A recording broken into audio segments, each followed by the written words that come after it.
Hey, next in line, please hand the mic to Vassilis Bokos. He's local from Athens. He's also what we call in the space. Please introduce yourself, Vassilis, as to what you do in daily life. Thank you very much, Anamike. My name is Vassilis Bokos. Don't be afraid, we are not in a court of law here with so much lawyers today.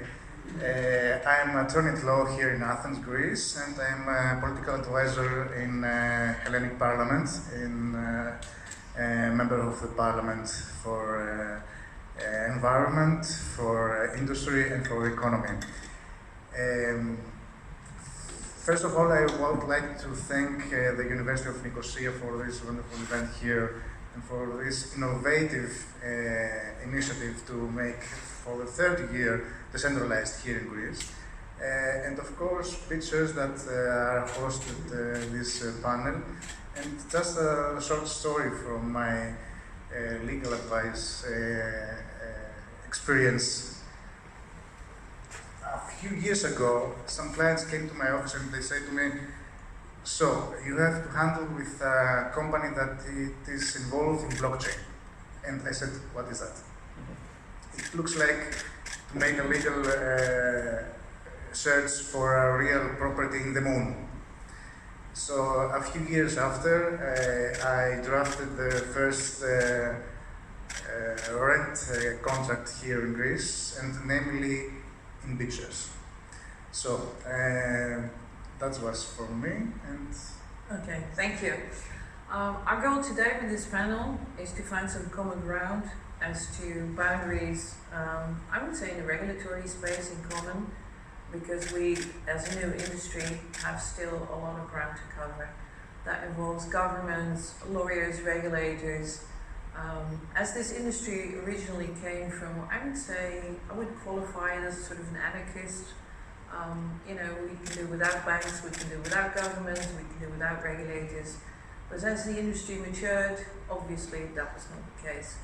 So the first topic that I actually would like to bring on is what is actually decentralized. We had this morning Dr. Fabian Schill on qualifying what makes a blockchain environment actually decentralized.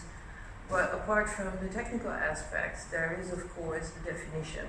And as we all know, regulatory compliance comes with definitions. If you can't write it down, it doesn't exist. So this is a major issue. For me personally, I was amazed that the European Union so far has not come up with something that covers the 28 states in it.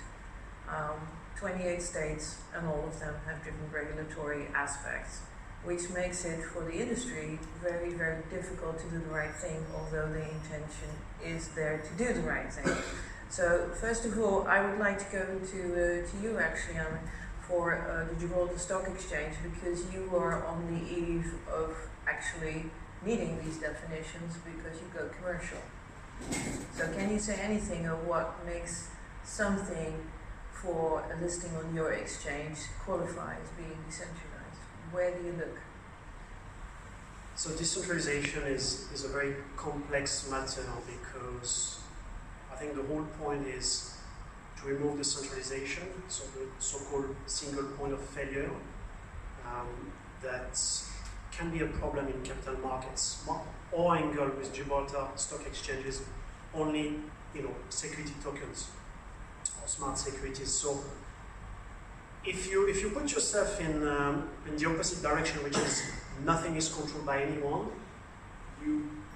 this will probably arise a number of different problems in terms of AML, KYC. The ultimate goal, especially when you tap into the world of securities, is there's no one stronger, apart from God, than the regulator. So the regulator will have to be comfortable with whatever is actually exchanged on an exchange or across different participants, so the so-called peer-to-peer. So I think the way we look at it is decentralization, there's centralization, and there's distribution, all distributed. So it's probably a long way to go to get from pure centralization to decentralization. I don't know if you're aware about EOS blockchain, which is a delegated proof of stake, which overall kind of give the power to 21 supernodes And the problem here is some of those nodes are known, being Chinese nodes, so you can actually, that can create some kind of form of collusion. So this is a first response to the pure problem of centralization. What needs to happen in the case of a delegated proof of stake, so you have a lot of super nodes that actually validating the blocks, is to actually know who are those nodes. So can I go there? Because who owns that nodes? Then we come into the field of KYC. I'd like you to say, Jaguar, how do you see that in a delegated proof of stake situation where you have, I would call it a decentralized blockchain, what would you see as mandatory to register in the KYC field in that? Is that the spot where the server is? Is that the person being responsible for the management? Is it a company that owns the material? How do you see that? Well, we can take an example from the beginning of the legal aspects, when in the beginning days of the internet itself, when we used to have websites and the regulators did not know website is over the internet, it is totally global. So where is it? Where should we tax it? Which laws should apply to that?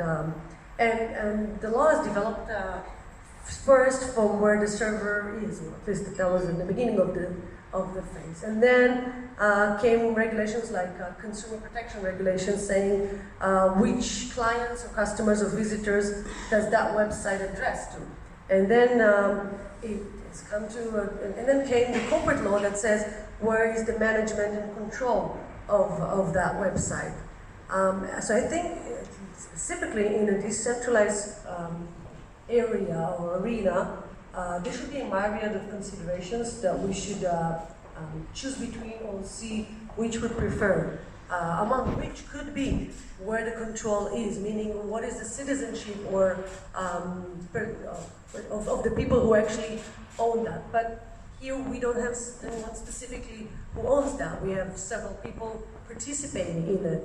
So that consideration falls apart. And the second would be the location of the server. But here again, the nodes are everywhere. The participation points are everywhere. They're totally decentralized. Because I'd like to go to Jonathan, because in Malta there's already a regulatory, I would say, aspect fairly well developed. So how do you deal in Malta with this KYC aspect? Before delving into the aspect of KYC, I just wanted to sort of bring this point in the sense that it's very difficult to define decentralization, but then when you actually go to interpret decentralization, then there will be various aspects of interpretation. You just mentioned ownership. I would say let's also mention responsibility.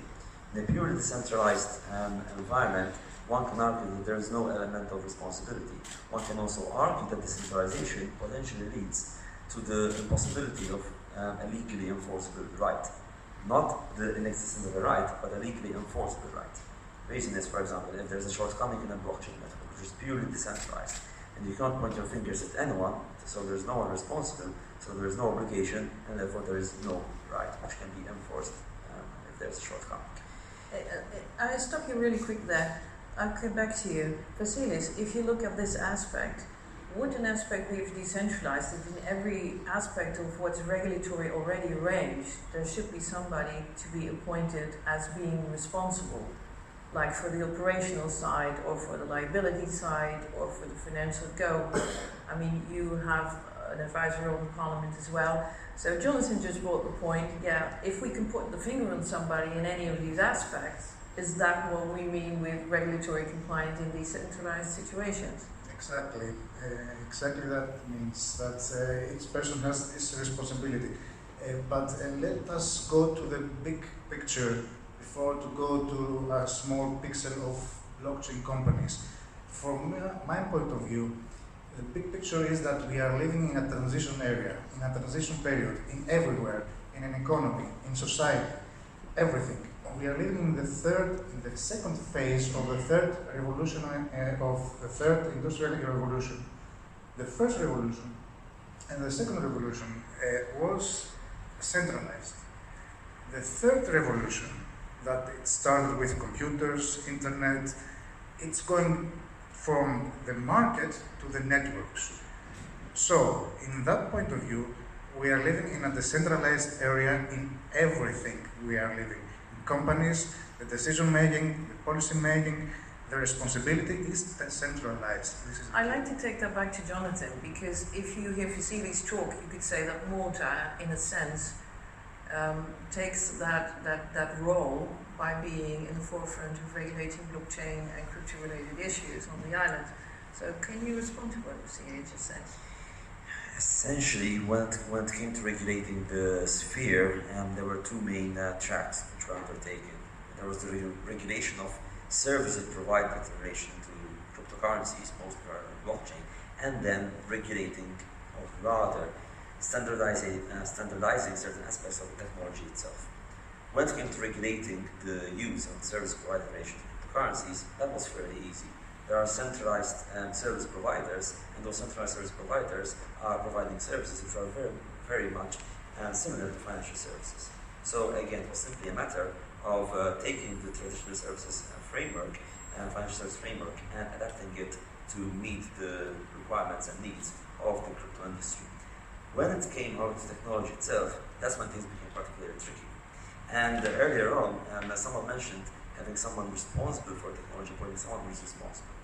Now, that is where the regime of the innovative technology arrangements comes in, which was developed in Malta in order to certify any technology arrangement which is blockchain-based.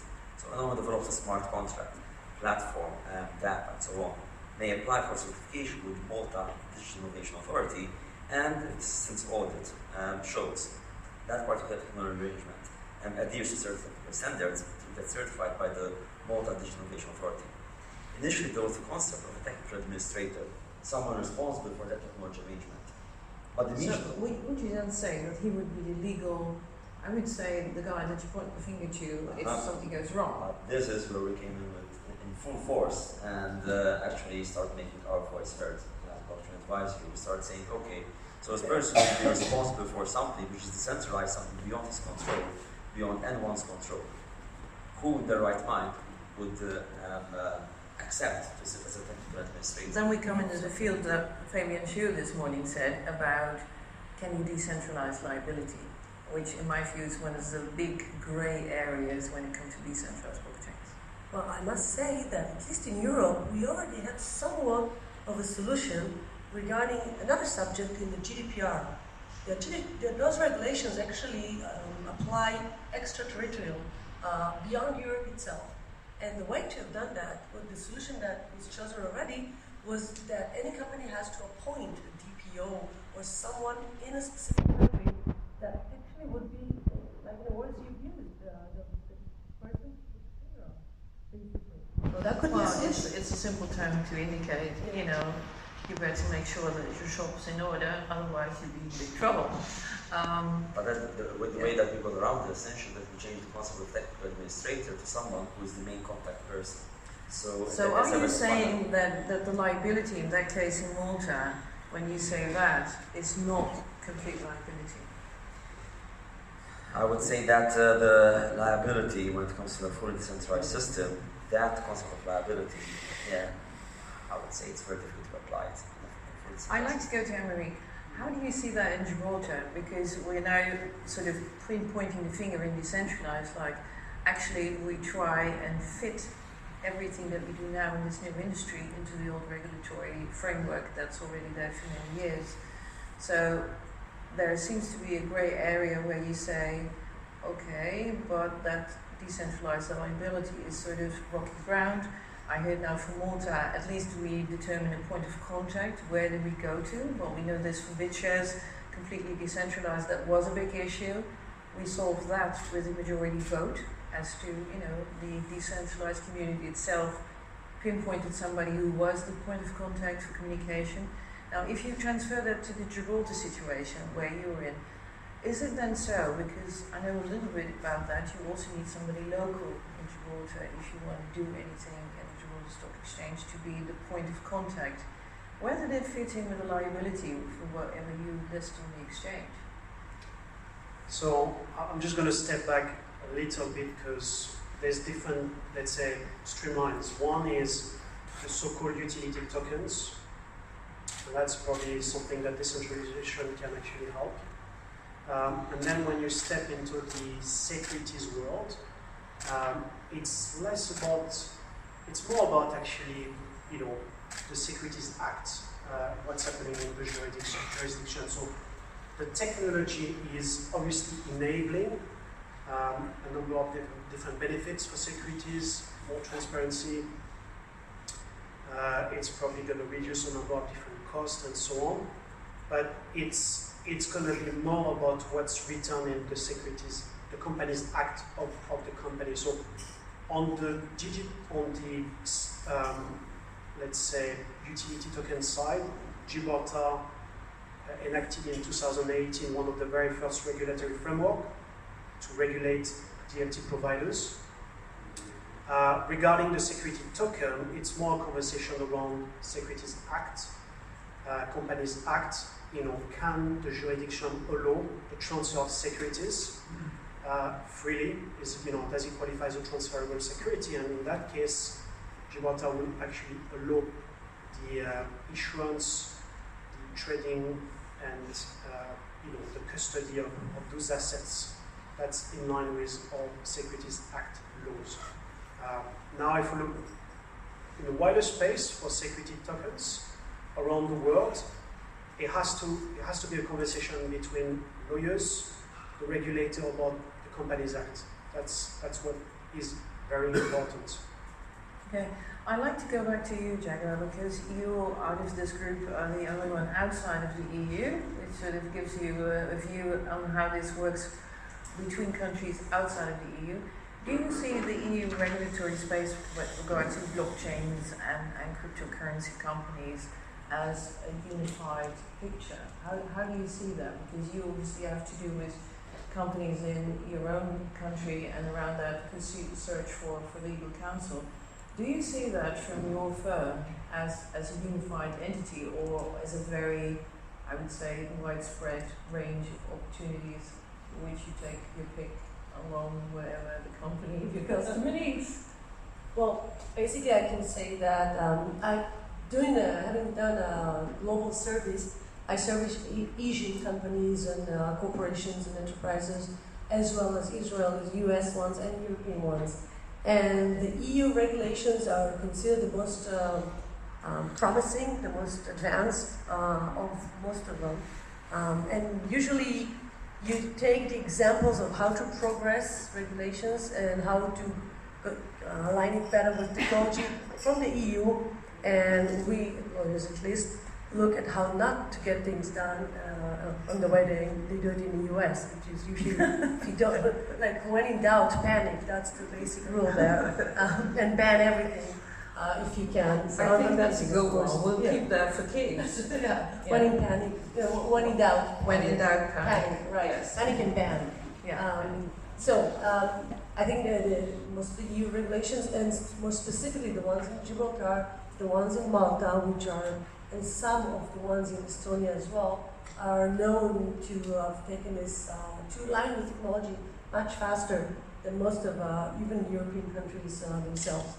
So that's a start. That's just the beginning. And then afterwards, when you go deeply into each of the countries' specific appliance of those regulations and you see that they're taking examples from all around the globe. So basically, most of the European regulators, the way I've looked at it, are looking outwards to learn from the others and then to lead that space. While, as in other countries, specifically in the States, unfortunately, there's not much look to the European, let's say, regulatory process, which is very unfortunate. I see. Vassilis, you know, I think, are familiar with BitShares, blockchain itself. Now, you know that it's probably the most decentralized situation that I at least am aware of. They solve this through their own voting governance system, like having a point of contact and regulating the way that they run their show. Would you say that this model of BitShares blockchain is applicable in other situations in decentralized circumstances? Yes, of course, because technically it's affordable and we can see that in practice. But the problem for many companies is that they have to the need of compliance with many legislations. Mhm. So this is one of the problems. The second problem is that the European Union, it's like a tanker, and it takes time to make a little bit change of direction. We have to live with that. But on the other hand, the legislation is moving forward by horse, and the technology is moving by a spaceship. This gap is very difficult to be fulfilled. In my point of view, we have to think out of the box, and that we are going to find new tools in the legislation and in the laws to be enforced, not with a hard enforcement, but with a soft laws, or with principles of law that we are called. That could be one idea to make not the bad word of regulation, because this is a to be or not to be question in blockchains, but to make a framework that we have to live with it everywhere and everyone, companies, persons, states, governments. To go in this aspect, what you just mentioned, I'd like to go to you, Jonathan, because there are a lot of voices that say the way that we made law in the past is not fast enough for technology development, especially over the last 10, 15 years. So the thought is, instead of following, I would say, the more Anglo-Saxon way of defining everything very precisely, to go to a more conceptual interpretation of what's decided. Like, we all know that you're not supposed to kill your neighbor, you know, that's a very clear law, but wouldn't it be better if we followed this line of thinking to say, conceptually, you know, we agree on some mainstream ideas in blockchain and cryptocurrency angle to avoid always being too late with the fine print of the law? So when deciding on whether to go for a principles-based as opposed to a rules-based approach, I mean, ultimately there are pros and cons of each particular approach. However, when it comes to adopting a principles-based approach, there needs to be a common set of principles which everyone is aware of and everyone agrees upon. One of the issues that we're facing when delving into certain regimes which adopt a principles-based approach, and we have actually conducted a study of the regulatory regimes across various EU and EEA member states, is that immediately for a particular jurisdiction which adopts a principles-based approach, there is still a very high element of uncertainty, because it's all subject to interpretation, and ultimately interpretation is always used to fit one's own best needs. So are you saying that the differences between the several, I would say, countries or cultures or whatever you want to define it, are actually in the way of finding a common denominator for a principle-driven law in this area? How do you see that, Jago? I actually agree with the fact that we need to work by principle. However, I much better agree with Jonathan on the fact that it creates a lot of uncertainty. And I think the solution would be somewhat of what Vassilis had just said before, that we just need to accept that there's no way ever. It's been like that in the beginning days of the internet and in the beginning days of motor, like when you invented engines, etc. It has always been that the regulator would be dozens of years behind the new technologies. So I think that instead of being angry by that or frustrated, we just need to frustratedly accept that. I'd like to make a point here. If we say that, you know, principle-driven law in itself or regulatory space in itself is an issue, and we'd rather have it defined, why don't we hold ourselves a mirror, Vassilis? Because we did that for 15 years and it ended up in a crisis in 2008 nevertheless. So we haven't learned anything, basically. Should we say that? Yes, I'm afraid you're right. I'm curious also to what Vassilis has to say, because he's a counsel to the government here. I mean, we tried that, okay? Why are we going to try something that already failed? So therefore, the big challenge is to take another path, to think out of the box. But it is very difficult to convince people in governments or people that are responsible for take actions and decisions that, no, there is another path. It is very conservative. Even the EU, they have regulation for everything, but they are a little bit conservative especially with banks, because we are talking about a totally changing of our society and economic systems. We are going to a shared economy.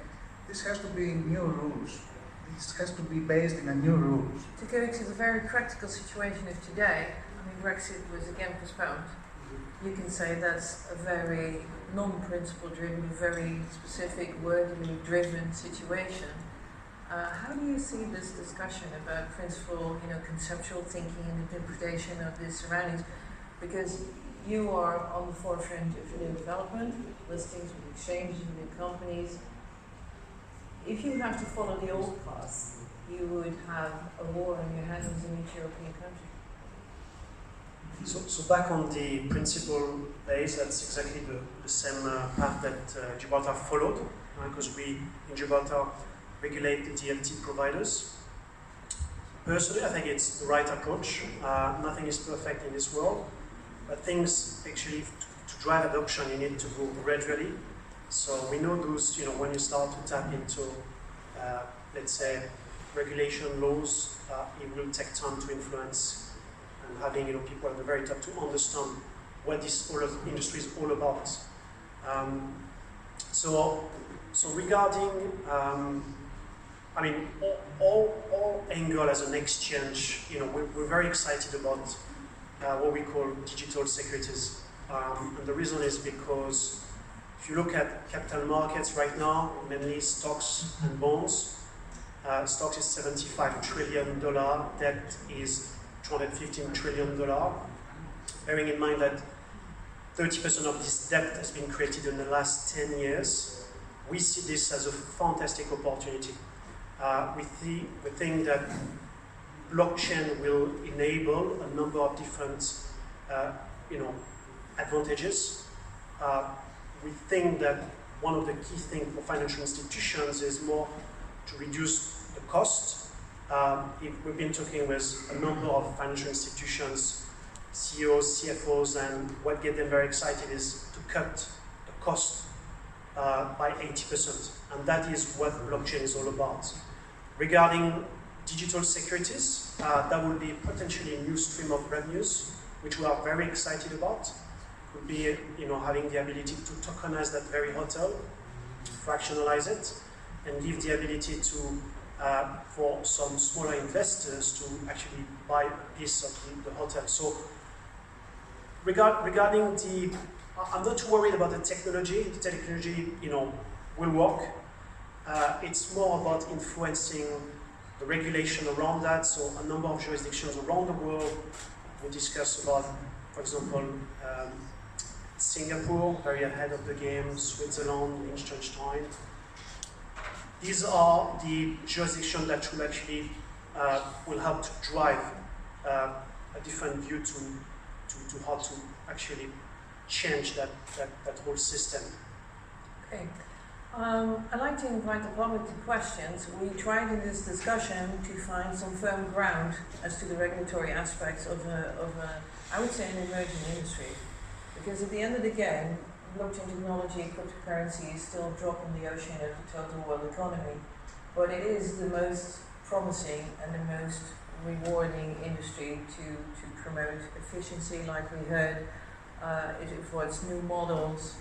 To embrace this technology has brought countries who did embrace it prosperity. And I think that's one of the main angles that regulatory institutions oversee, that this can actually bring improvement to the situations of, I would say, less privileged economies. I'd like to see questions from the public, if any, otherwise I've got like a million questions. That's actually Fabian Shu who did the presentation on Decentralized. It's a rather simple question, thinking about startups. Yeah. If I had a good idea to run something on a blockchain, would I rather go the approach ask for permission or ask for forgiveness? That's a good one, actually, guys. Yeah. Well, in the case of the mid-shares blockchain, we didn't ask for permission and we didn't ask for forgiveness because we think we're doing the right thing there. So, please, I would just say whether it depends whether you're in the States or in Europe, or in Asia, or in China, right? Because if let's say Europe. well, yeah, because just to emphasize on that, some of the clients who have not accepted a good legal advice and have made some ICOs without complying with the securities laws have been arrested by the SEC, for example. Some of the people involved in this area in China, we're not hearing from them, so I don't know where they are. However, and that's not, forgiveness would not work here. However, in Europe, as you've asked, and focus me on that, I think that it always depends on the statistic point of how much fines have been put on previous, let's say, actors in this field. I can give you the example of the banks. The banks are more rigid about this concept because fines are huge for them. The ones that I litigate against always tell me, we'd rather lose to your clients and pay several millions of dollars of legal whatever cost, rather than pay hundreds of millions of dollars of fines. So it actually really depends on which regulation you are under. Can we go one step back and not go into the securities law right away, but go into something that's a little more blurry? Something like no one really knows whether there's a regulation about it. Think about a blockchain that has suddenly a CEO, but not a headquarter. What do you do about that? You mean actually that there are aspects of the traditional economy in place, but most of them are failing, like there's no address, there is no way to say the services are X, Y, Z. There might be a person you could call, there might be even a support desk, maybe unpaid, because don't forget the enormous amounts of people in this space that contribute on a daily basis to the growth of this industry without being paid. And I think that is one of the extremely positive remarks that I want to make today that I heard nowhere. This whole industry benefits from a very, very large crowd of enthusiastic developers and all sorts of people who see a future, a very bright future for this in the world economy that contribute without being paid. So that's unheard of. I think that worth mentioning worldwide.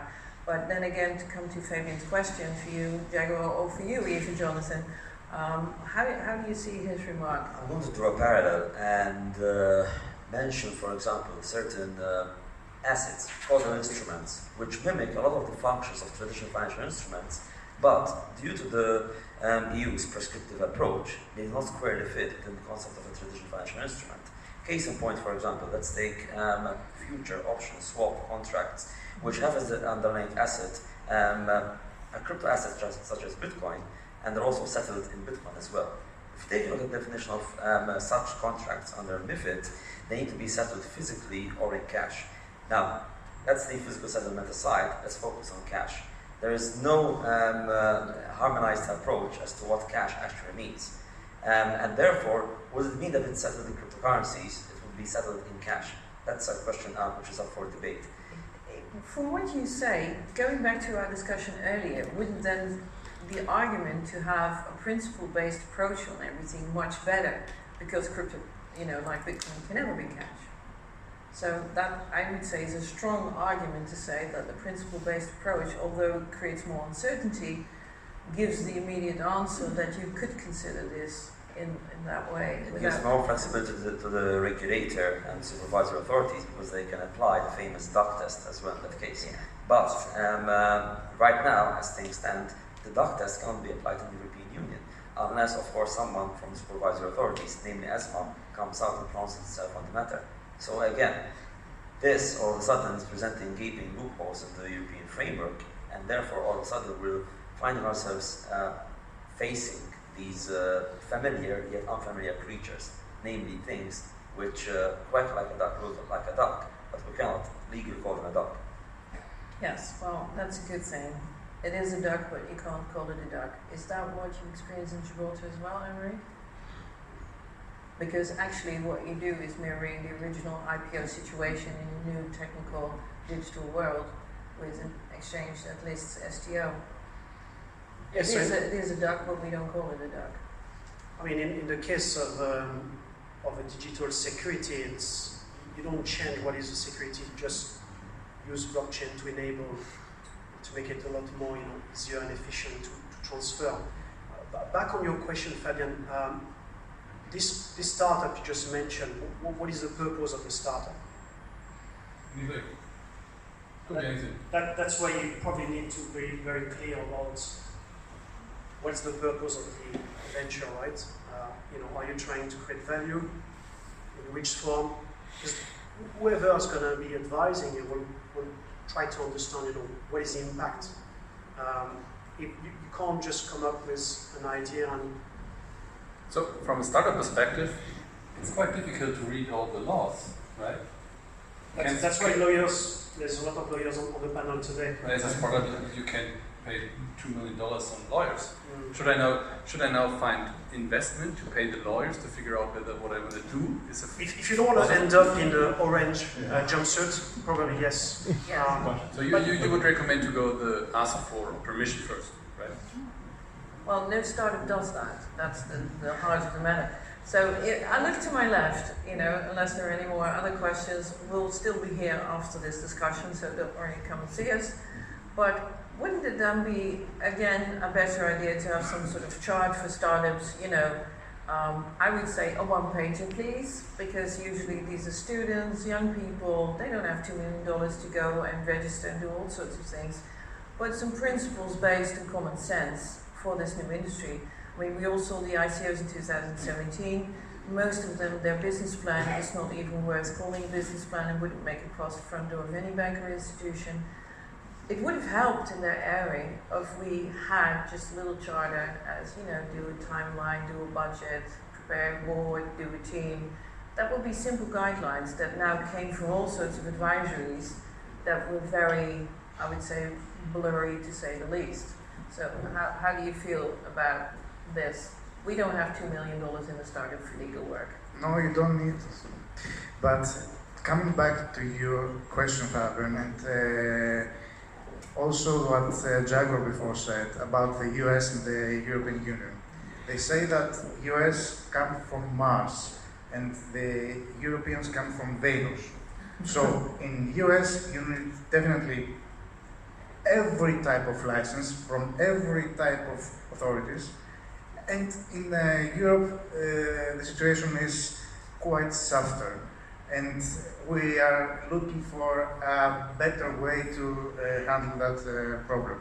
But on the other hand, if there is no regulation, we have to make new regulation, that's what I said before, and to find new tools for enforcement of that regulations or that laws. And one type of searching and enforce that laws is to go to the court and a judge make a decision. This decision is also a new law. You have to try and to take the risk. I'm going to get back to something that Jaguar has out of daily experience in this case, in the litigation case that you're doing, right? Exactly. Well, first of all, just to refer to the duck issue, and I will explain the litigation cases I run. If I may, I don't think that it looks like a duck and it walks like a duck, but we can't call it a duck. I think that what we have is something that is completely different. It's something like, hey, what is that going by right now? We don't know even how to call it because we don't know what it is, because it's something that is totally new. It has all kinds of parts, none of which, at least not the regulators, know that we, the technology, or you guys, the technology people, are creating this. We're creating a new species. And we'll need to have a new name and rules for that. So would you say that in this aspect that we see, we see a swan, they want to see a duck, and they want to trim the feathers until there's the size of a duck, and it fits into the duck rules. Is that what you're saying? Yeah, that's actually what the regulators are trying to see. They're trying to view blockchain and cryptocurrencies and DLTs, etc. And they're trying to enforce it into existing laws which could not apply to a new technology. I actually liked your remark about litigation, like, having the court rulings as a further explanation like we used to in Europe, because you have really experience with that at current times. Right, I'm litigating it versus several banks who are refusing to receive fiat money, which would surprise us all. Reason of which is, the former reason is that it is crypto-originated fiat. And the actual reason is that the fines that they will be fined by basically by US regulators, although those banks are not US banks, are so enormous, so that they're just willing to not follow the rules in some of the countries which oblige them to receive those funds, and just not to receive those funds because of that, because the fines would be much higher if they might make a mistake. And in many cases, customers have other solutions in other countries with other banks. You can go and use any of my colleagues' services to find other banks that will receive those funds. However, those great clients of mine and maybe of others as well have taken a crusade journey, I would say, and trying to litigate against those banks in order to change the world a little bit. And that's very beautiful, I think. And that actually benefits the whole community, if I may say. I like to go in this area with you too, Eric. If it comes to payment for, I would say, basically the stock that's on your exchange, how does that look regulatory-wise? Do you accept crypto as well, fiat payments? Is that regulated over one institution? How does it work? So, just to put back in context, in the world there's very few securities as we talk traded, right? It's very low volumes. What we do at the Gibraltar Stock Exchange, we're not even at that stage. We are at the stage right now where we can list tokenized bond and fund. Equity will happen at the end of the year. The trading aspect, from our perspective, will happen in mid-2020. So we are very, very early on the game. And the thing is, I do understand the question, because when you look at the cryptocurrency market, we developed in an exponential way. Things happen very quickly. But in the traditional world, in the world of capital markets, it took like 30, 40 years to make this happen. So right now what we can do with our exchange is you can list, obviously, digital fund and debt, and that for us it's groundbreaking, because I don't think anyone else in the world can do that. So we're working with a number of different parties, high-profile real estate developers, venture capitalists looking to use blockchain to democratize the private equity and venture capitalist markets. That's groundbreaking.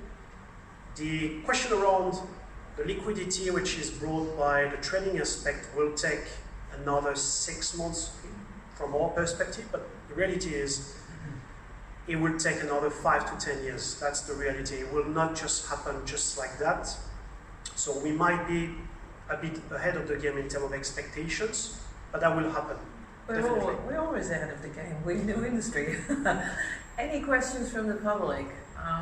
Feel free to ask anything if you like. Anybody?